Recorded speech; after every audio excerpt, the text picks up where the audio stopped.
ചാത്തൻ സമലോകം എന്നുണ്ട്. അത് നമ്മുടെ അംഗങ്ങളെ പരിചയപ്പെടുത്താണ്. ഞാൻ 2010 ആദ്യവാരമാണ് ആദ്യ മാസമാണ് ഞാൻ ഇതിൽ ജോയിൻ ചെയ്തത്.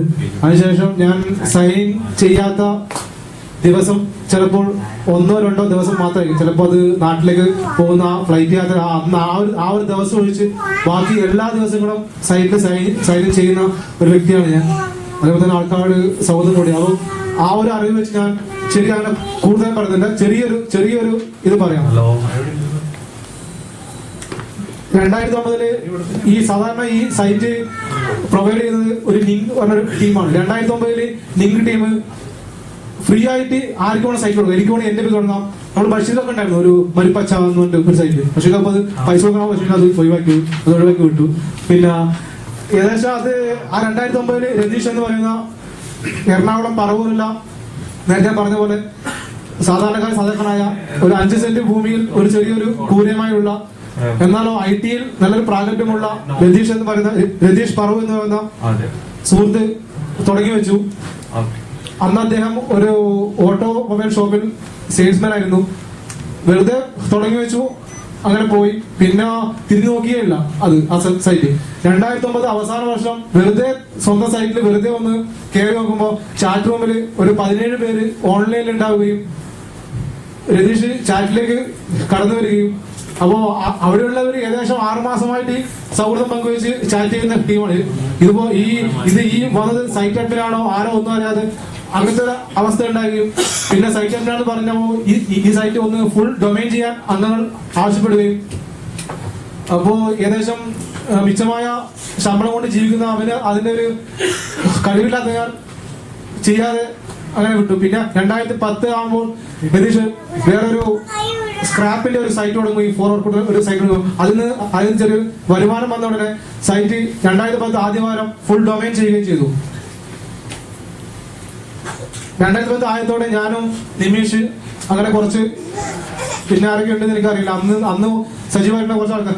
ആദ്യമൊക്കെ നിങ്ങളെപ്പോലെ ഞാനും ഒരു ഭാഗത്ത് നിന്ന് എല്ലാം നോക്കിക്കൊണ്ട് പോകുന്ന ഒരു വ്യക്തിയായിരുന്നു. എല്ലാം നോക്കും, വായിക്കും, പോകും, അങ്ങനെയായിരുന്നു. 2010 ഓഗസ്റ്റോടെ സൈറ്റ് പൂർണ്ണമായും 100% മലയാളിക്കുകയും സൈറ്റിന്റെ ടൈപ്പിംഗ് സെന്റർ ടൈപ്പ് ചെയ്യുന്ന ആ സ്ഥലം വരെ അത് ഞാൻ എടുത്തു പറയാം. മറ്റൊരു സോഷ്യൽ നെറ്റ്വർക്കിലും അങ്ങനെ ഒരു ഫെസിലിറ്റി ഇല്ല.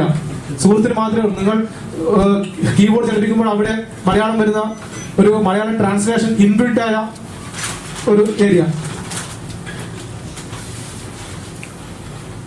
അങ്ങനെ 2010 ഓഗസ്റ്റ് മാസം വരെ ഞാനും എല്ലാം നോക്കും, വായിക്കും, പോകും, അങ്ങനെ ഒരു രീതിയിലായിരുന്നു. പിന്നെ ഒരു ദിവസം കണ്ടു സൈറ്റിന്റെ മുകളിൽ സുഹൃത്തിൽ സജീവമായവർ എന്ന് പറഞ്ഞിട്ട് ഒരു 10 പേരുടെ ഫോട്ടോ ഇങ്ങനെ റൺ ചെയ്യുന്നത്.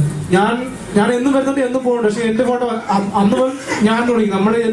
നമ്മളെ പേര് വന്നത് നമ്മളെ എന്നും പറയുന്നുണ്ട്. നമ്മളെന്താ ഇത് വേറൊരു രീതിയിൽ കാണുന്നതാണോ എന്ന രീതിയിൽ ഞാൻ നോക്കുകയും ആ രീതിയിൽ കൂടുതൽ ഇറങ്ങി കളിക്കുകയും ചെയ്തു സൈറ്റിലേക്ക്. പിന്നീട് അവിടെ നിന്ന് മുന്നിലേക്ക് എത്തിയ ഒരാളാണ്. അതായത് ഒന്നിച്ചുള്ള കൂട്ടുകാരുടെ പ്രയത്നവും ആ രീതിയിൽ തന്നെ എത്തിയാണ്.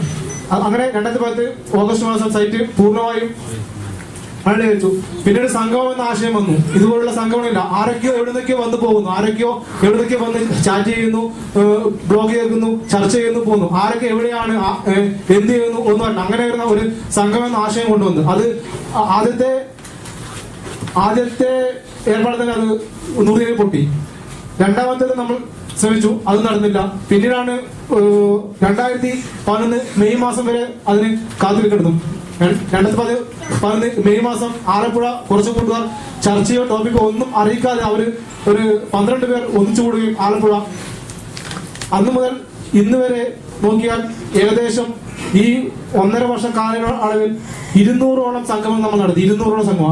അതിൽ 10ഓളം പ്രധാന സംഗമങ്ങളും അതേപോലെ കുറെ കുഞ്ഞൻ സംഗമങ്ങളും കുടുംബ സംഗമങ്ങളും ഇതുപോലെ ദുബൈയിൽ നമ്മൾ നടത്തിയിരുന്നു. ഇവിടെ അബുദാബി പെരുന്നാളിന്.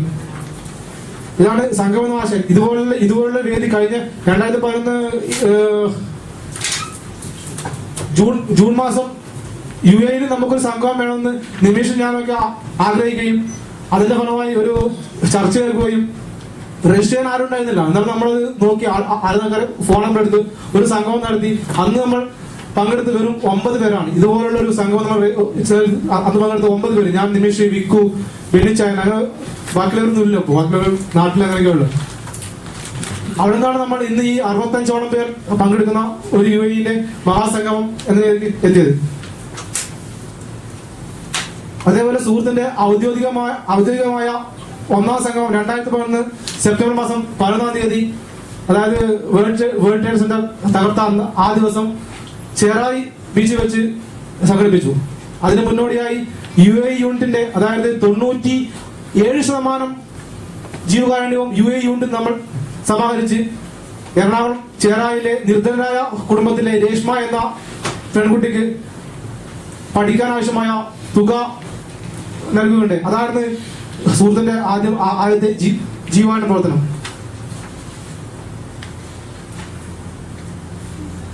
ആ ജീവകാരുണ്യ പ്രവർത്തനം വിജയപരമായി പര്യവസാനത്തിന്റെ ഊർജത്തിൽ ഭ്രാന്തന്മാർ എന്ന കൂട്ടായ്മയിലൂടെ സുഹൃത്ത് സമൂഹത്തിന് മുന്നിലേക്ക് നടക്കാൻ തുടങ്ങി. അതിന്റെ മുന്നോടിയായി വിനുവേട്ടൻ, അതായത് തൃശ്ശൂർ ഗുരുവായൂരുള്ള വിനുവേട്ടൻ ഒരു 6 വർഷം മുമ്പ് ആക്സിഡന്റായി കൈയും കാലൊക്കെ തകർന്ന, അങ്ങനെ വിരൽ മാത്രമേ ചലിക്കും, വിരൽ മാത്രം. ആ വിരൽ കൊണ്ട് എന്നും സുഹൃത്തിൽ സൈൻ ചെയ്യുകയും സൗഹൃദം പങ്കുവയ്ക്കുകയും ആരുടെയും സഹതാപം എനിക്ക് വേണ്ട എന്ന രീതിയിൽ പോവുകയും ചെയ്ത് വിനുവേട്ടനെ നമ്മൾ സഹായിക്കണം എന്ന ഉദ്ദേശത്തോടുകൂടി ശ്രീ ഭ്രാന്ത അച്ചൂസിന്റെ നേതൃത്വത്തിൽ ഇവിടുന്ന് ദുബൈയിൽ നിന്ന് ഏകദേശം 80%ഓളം സമാന തുക ദുബൈയിൽ നിന്നും UAE നിന്നും ബാക്കിയുള്ള നാട്ടിൽ നിന്ന് വെച്ച് അതും കൈമാറുകയുണ്ടായി. ഡിസംബർ 8 സുഹൃത്തിന്റെയും ഓൺലൈൻ കൂട്ടായ്മയുടെയും ഒരു വസന്ത ദിവസം എന്നേ പറഞ്ഞു. മുല്ലപ്പെരിയാർ വിഷയത്തിൽ സുഹൃത്തിന്റെ അംഗങ്ങൾ സമരപന്തൽ ചെല്ലുകയും അവിടെ ഐക്യദാർഢ്യം പ്രഖ്യാപിക്കുകയും ചെയ്തു. അതേപോലെ സുഹൃത്ത് എന്നും മറക്കാൻ ആഗ്രഹിക്കുന്ന ഒരു മാസമാണ് 2012 ജനുവരി. ഞാൻ ആദ്യമായി ഇന്ന് രാവിലെ സംഘം തുടങ്ങുമ്പോൾ തന്നെ പറഞ്ഞു, അതായത് 1 മണിക്കൂർ മുമ്പ് വരെ ചാറ്റിൽ നമ്മളുമായി ചാറ്റ് ചെയ്തുകൊണ്ടിരിക്കുകയും അവിടെ നിന്ന് ഒരു കൂട്ടുകാരന്റെ കല്യാണത്തിന് പങ്കെടുക്കാൻ വേണ്ടി ബൈക്കുമായി പോയ ശ്രീ നിയാസ്, അതെനിക്ക് പറയണ്ടേ എങ്ങനെ അറിയില്ല. ആ ഒരു എന്താ പറയുക, ആ ഒരു 2 ആഴ്ച സുഹൃത്ത് ഒരു നിർജീവമായിരുന്നു. ശരിക്കും എല്ലാവർക്കും ഒരു ഷോക്കായിരുന്നു സംഭവം. നമ്മൾ പിറ്റേ ദിവസം പത്രവാർത്ത കാണുമ്പോൾ ശരിക്കും ആ ഒരു മാസം നമ്മൾ മറക്കാൻ ആഗ്രഹിക്കുന്ന ഇത് തന്നെയാണ്. അതില് എന്താ പറയണ്ട, അവന്റെ ബാപ്പയില്ല, പെങ്ങളെ പഠിപ്പിക്കണം, അതൊക്കെ നമുക്ക് അറിയുന്ന ഒരു സംഭവമാണ്. അങ്ങനെയാണ് നമ്മൾ അവന്റെ കുടുംബത്തെ സഹായിക്കാം. നമ്മൾ എന്ത് കൊടുത്താലും അത് മതിയാവില്ല എന്ന് നമുക്കറിയാം. എന്നാലും നമ്മുടേതായ കടമ നമ്മൾ ചെയ്യണം. നമ്മുടെ കൂടപ്പിറപ്പ് പോയാൽ അവരെ നോക്കേണ്ട ചുമതല നമ്മുടേതാണ് എന്ന ഉത്തരവാദിത്തം മനസ്സിൽ ഉണ്ടായി. നമ്മള് ഒരു നല്ലൊരു തുക സമാഹരിച്ച് നിയാസിന്റെ ഉമ്മയെ ഏൽപ്പിക്കുകയും അതേപോലെ തന്നെ നമ്മുടെ ഒരംഗവും അവന്റെ സുഹൃത്തും കൂടി അവന്റെ അനിയത്തിന്റെ പഠനച്ചെലവ്, അതായത് 18 വയസ്സ് വരെയുള്ള പഠനച്ചെലവ് വഹിക്കാനുള്ള ഒരു ഏർപ്പാടും ഉണ്ടാക്കിയിരുന്നു.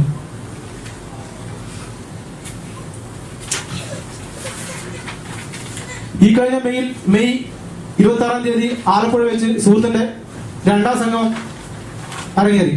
അതിനു മുമ്പ് ഈ കഴിഞ്ഞ വർഷം ജനുവരി 20-ന് നമ്മൾ ഇവിടുത്തെ UAE-യിലെ ഒരു സംഘം നമ്മൾ UAE ദുബായ് ബർജമാൻ സെന്ററിൽ വെച്ച് നടത്തപ്പെട്ടു. ഏകദേശം 17ഓളം അംഗങ്ങൾ പങ്കെടുക്കുകയും ഉച്ചവരെ സംഘവും ഉച്ചയ്ക്ക് ശേഷം ജുമേറ ബീച്ചിൽ പോയി ഉല്ലസിക്കുകയും ആ ഒരു ആവേശത്തിൽ സൗദിയിലും ഖത്തറിലും കുവൈറ്റിലും ഒമാനിലും UAE സംഗമങ്ങൾ നടക്കുന്നുണ്ട്. അതുവരെ പ്രവാസി സംഗമങ്ങൾ കിട്ടാൻ കഴിഞ്ഞായിരുന്നു നമുക്ക്. എന്താണ് നമുക്ക് ഇവിടുത്തെ തിരക്കറിയാം, ആൾക്കാരുടെ വിഷമം അറിയാം, പിറ്റേ ദിവസം ജോലിക്ക് പോകണം, അതൊക്കെയുള്ള ഒരു വിഷമം അറിയാം. അങ്ങനെ ആ ഒരു ആവശ്യത്തിൽ എല്ലാവരും ഒരു സംഘം സംഘടിപ്പിക്കാൻ മുന്നിട്ടിറങ്ങി. മെയിൽ 2ാം സുഹൃത്ത് ഔദ്യോഗിക സംഗമം ആലപ്പുഴ വെച്ച് നടന്നു. ആലപ്പുഴ ഒരു റിസോർട്ട് വെച്ച് നടന്ന സംഗമത്തിൽ ഏകദേശം 75ഓളം അംഗങ്ങൾ പങ്കെടുക്കുകയും അന്നേ ദിവസം തന്നെ നമ്മുടെ ഉച്ചഭക്ഷണം അവിടെയുള്ള ഒരു വൃദ്ധസദനത്തിൽ അവിടെയുള്ള അമ്മമാരുടെയും അച്ഛന്മാരുടെയും കൂടെ അന്നത്തെ ഉച്ചഭക്ഷണം നമ്മൾ പങ്കിടുകയും അവർക്ക് ഒരു നേരത്തെ അന്നം നൽകുകയും ചെയ്തു. അന്നേ ദിവസം വൈകിട്ട് ഐറിൻ ഹോം എന്ന ഒരു ഓർഫനേജിൽ അവിടുത്തെ കുട്ടികൾക്ക് ആവശ്യമായ പഠനോപകരണങ്ങൾ, അതായത് ബുക്ക്, പെന്ന്, അതുപോലുള്ള ഉപകരണങ്ങൾ നമ്മൾ സമാഹരിച്ച് നൽകുകയുണ്ടായി. അതുകഴിഞ്ഞ് സുഹൃത്തിന്റെ ഏതൊരു ഓൺലൈൻ കൂട്ടായ്മയും സ്വപ്നമാണ് ഒരു യാത്ര, ഒരു ഊട്ടി യാത്ര സംഘടിപ്പിക്കാൻ നമുക്ക് സാധിച്ചു, ഏകദേശം ഒരു 2 മാസം മുമ്പ്. അതേപോലെ തന്നെ സുഹൃത്തിലെ അടുത്ത ഒരു നിലരമ്പനാണ് ശ്രീ ആന്റണി ചേട്ടൻ. ആന്റണി ചേട്ടൻ അപകടത്തിൽപ്പെട്ട് തളരുകയും അതേപോലെ തന്നെ സ്വന്തം ഭാര്യ അങ്ങനെ ഒരു ഘട്ടത്തിൽ സ്വന്തം ഭാര്യ ആന്റണി ചേട്ടനെ ഉപേക്ഷിച്ച് പോവുകയും ചെയ്ത ആ അവസരത്തിൽ സുഹൃത്തിന്റെ കൈത്താങ്ങ് അവിടെ തേടിയെത്തി. ആന്റണി ചേട്ടന് ജീവിക്കാനുള്ള ഒരു സീൽ, അതായത് റബ്ബർ സ്റ്റാമ്പ് സീൽ യൂണിറ്റും ഒരു DTP ക്ലാസ് എടുത്തു കൊടുക്കാനുള്ള DTP 2 ടീച്ചേഴ്സിനെയും ഏർപ്പെടുത്തി. അത് ചേട്ടന് ഭാവിയിലേക്ക് ജീവിക്കാൻ വേണ്ടുന്ന ഒരു മാർഗം കണ്ടെത്തി നമുക്ക് സാധിച്ചു. അതേപോലെ തന്നെ ബാക്കി നമ്മുടെ കയ്യിൽ സമാഹരിച്ച ഏകദേശം 1 ലക്ഷത്തോളം രൂപ ആന്റണി ചേട്ടന് കൈമാറുകയും ചെയ്തു. അതേപോലെ തന്നെ എടുത്തു പറയേണ്ട ഒരു അംഗമാണ് ഹാരിസ് താഹ. മറ്റൊരു സൈക്കിളും സജീവമായില്ലാത്ത മജീഷ്യൻ ഹാരിസ് താഹ സുഹൃത്തിന്റെ ശബ്ദം സ്വന്തം മാജിക്കിലൂടെ സമൂഹത്തിന് സന്ദേശമായി നൽകി നമ്മളുമായി സഹകരിക്കുന്നു. ഇത്രയേ ഉള്ളൂ പറയാൻ വേണ്ടി. പിന്നെ ഇത് ഞാൻ നേരത്തെ പറഞ്ഞ പോലെ തന്നെ പറയുന്നു, ഇതില് ആരും വലിയ ചെലവിനില്ല. ഇതിപ്പോ നമ്മളിത് ആരും നടത്താനില്ല ആർക്കും. ഇനി UAE എവിടെ സംഘം ആർക്കും വെക്കാൻ താല്പര്യമുണ്ടോ? ഞാൻ പറഞ്ഞ നമ്മളൊരു 15 പേര് ഉറപ്പായി അവിടെ എത്തിയിരിക്കും. എനിക്ക് അത്രയ്ക്ക് ആത്മാർത്ഥ ബന്ധമുള്ള കുറച്ച് സുഹൃത്തുക്കൾ ഇത് കിട്ടി. അതായത് കുറച്ച് അവരെ എന്തായാലും ഇതിപ്പോ ഞാനും ഷെഫീലൊക്കെ ഇവിടെ നിന്ന് സംസാരിക്കുന്നത്, ഇവിടെ നിന്ന് ചെയ്യുന്നത്, അതൊന്നും നോക്കണ്ട. ഞാൻ നേരത്തെ പറഞ്ഞു നമ്മുടെ കുടുംബത്തിൽ അങ്ങനെയുണ്ട്. ഇന്ന് വന്നാൾക്ക് വേണമെങ്കിൽ മുൻനിരയെത്താം, സജീവമായി മുൻനിർത്താം. അല്ലെങ്കിൽ മറ്റുള്ള സൈറ്റിൽ പോലെ കുറെ താപ്പാനകളുടെ പിന്നാലെ പോകുന്ന ഒരു രീതി നമ്മൾ കൊണ്ടു നടക്കുന്നില്ല. അതായത് നേരെ ഒരു 3 വർഷം മുമ്പ് ഒരുത്തിനോട് ജോയിൻ ചെയ്തുകൊണ്ട് അവൻ പറഞ്ഞ് കേൾക്കണം, അവൻ പറഞ്ഞ് അനുസരിക്കാവൂ, അങ്ങനെയില്ല. ഇന്ന് പറഞ്ഞാൽക്കും അഭിപ്രായം പറയാം, ആശയം ഉന്നയിക്കാം, വിമർശനം ഉന്നയിക്കാം, എല്ലാം ഉൾക്കൊണ്ട് മുന്നോട്ട് പോകാൻ നമുക്ക് താല്പര്യം. ഇനിയും എല്ലാവരുടെ സഹകരണം ആവശ്യമാണ്. അത്രമാത്രമേ എനിക്ക് പറയാനുള്ളൂ.